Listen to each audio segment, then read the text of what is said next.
As the name gives us a very important hint, the pathogenesis of this condition is characterized by an immune-mediated reaction.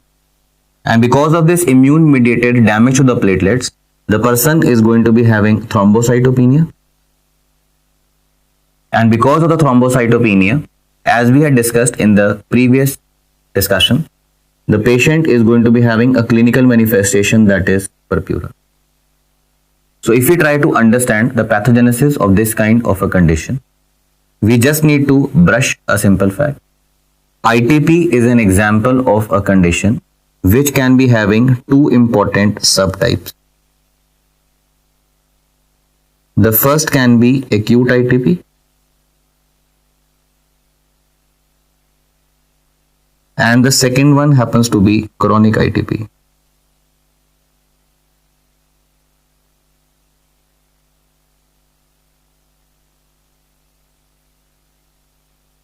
Acute ITP is an example of a condition that is, as the name gives us a hint, is acute in onset.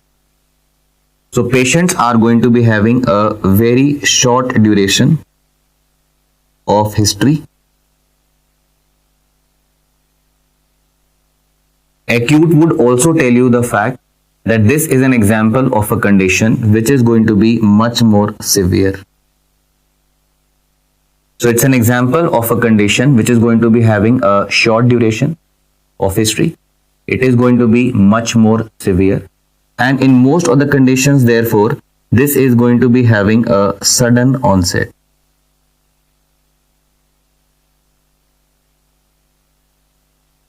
On the other hand, whenever we are talking about chronic ITP, the name tells us the fact it's an example of a condition which is going to be for a longer duration. So it's an example of a gradual onset condition. And this is usually an example of a condition which is going to be less severe.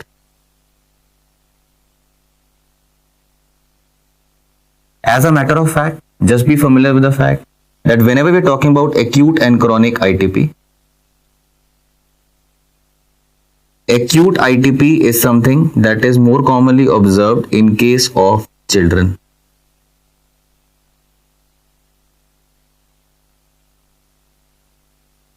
Chronic ITP is something that is observed in case of adults.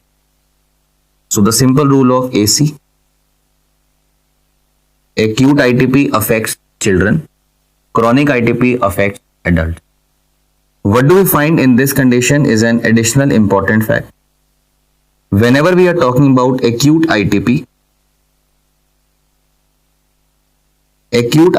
patients, that means these children are usually going to be giving you a history of viral infection.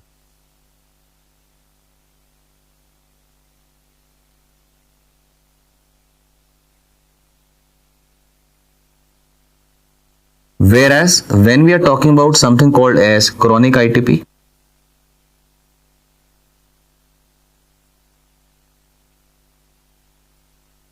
patients who are suffering from chronic ITP, either the cause is unknown,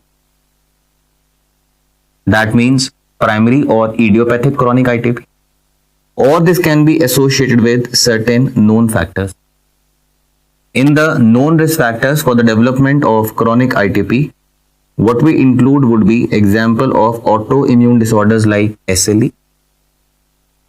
This would also include the presence of infections caused by the virus like HIV, and this is also associated with certain types of B-cell cancers like the chronic lymphocytic leukemia. So whenever we are talking about the immune thrombocytopenic purpura, it's an example of, recall the classification, megakaryocytic thrombocytopenia, immune-mediated damage to the platelets, can be seen in two different subtypes, acute ITP and chronic ITP. Now in the pathogenesis, what we find in this condition, ITP is characterized by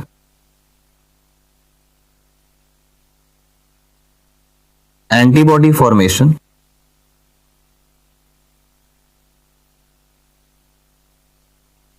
and these antibodies are produced against the platelet antigens.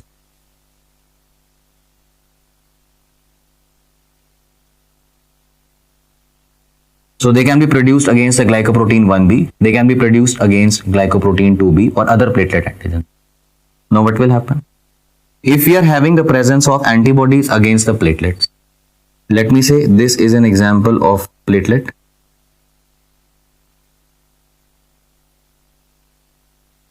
And if the platelets are going to be having formation of antibody against them,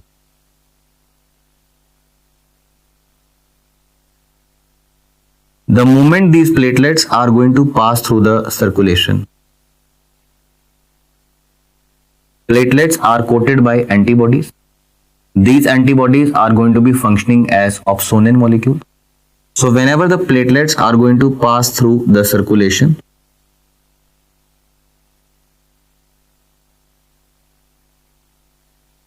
there is going to be splenic phagocytosis of these platelets.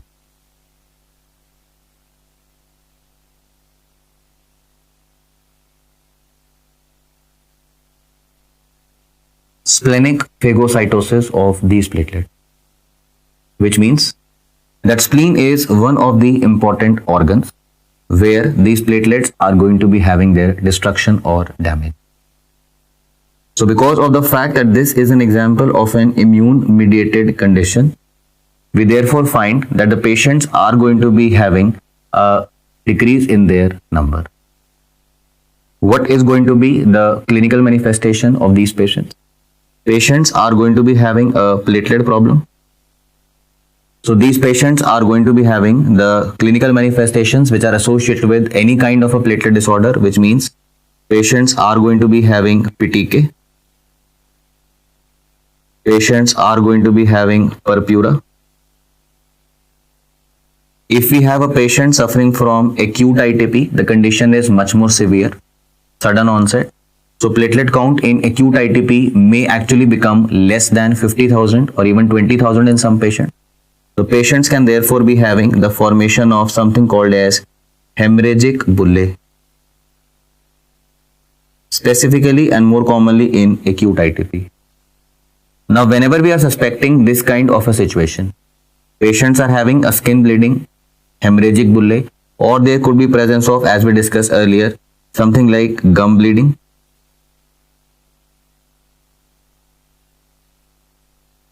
or hematuria,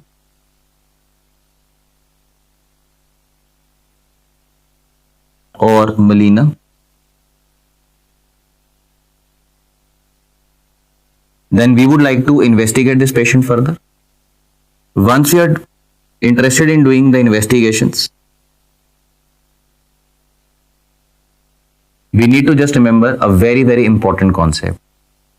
Immune thrombocytopenic purpura is most of the times a diagnosis of exclusion.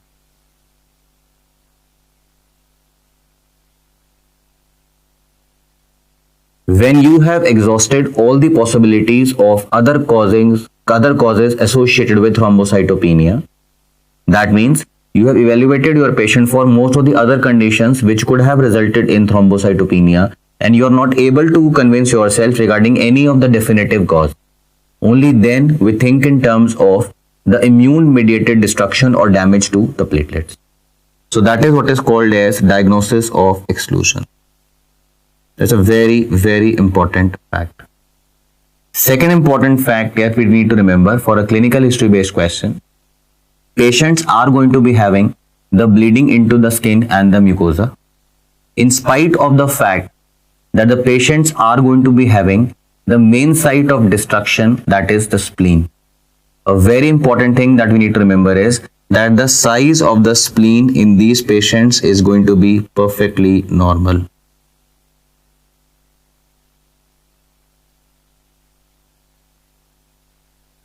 Unlike what we had earlier talked about in the destruction of the RBCs by an immune mediated mechanism, please remember, if you have a patient who is having splenomegaly, then you have to question your diagnosis of ITP.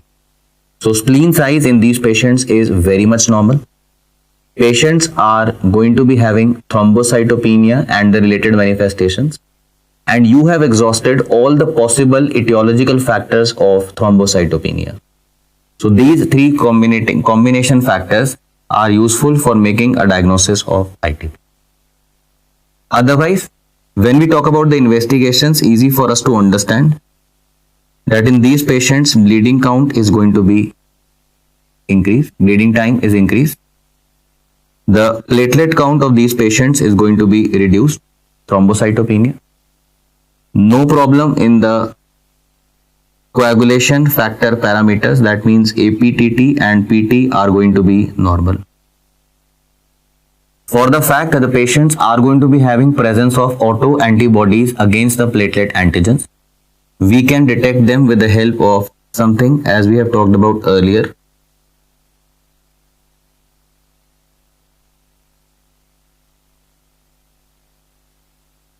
Coombs test. So Coombs test can be useful for making a diagnosis of the pathogenesis of this kind of a condition with respect to the fact that this is an example of an autoimmune disorder. If at all, theoretically, we perform a bone marrow examination of these patients, we discussed that the bone marrow is going to be active in these patients. So this is going to be, please recall, an example of megakaryocytic thrombocytopenia.